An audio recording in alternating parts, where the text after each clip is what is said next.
No problem. Hey bro. Okay. My friend. You see? Pangatlo. Nakatatlo na ako. Tatlong guot na. Buta, bawat natin talaga rito talagang guguot eh. Pero andito si Master. Talaga nga naman. Dapat to binubuldos nila eh. Tanggal ang lasing ko eh. Dalawa ba naman ang bumalaw? Isa, dalawa. Ano po si isa sa umaga, isa nung umaga. Ako kaya bukas ano mangyari sa akin sa Monday.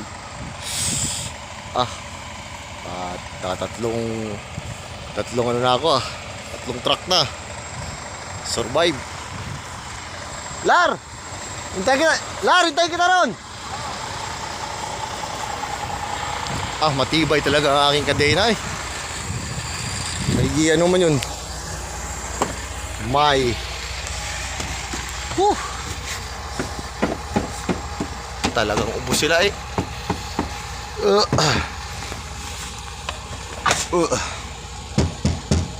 Baliw-lasing ko dun talagang bakbakan eh. Uy. Pagod. Mas mabuting tumulong kaysa sa hindi tumulong. Wow.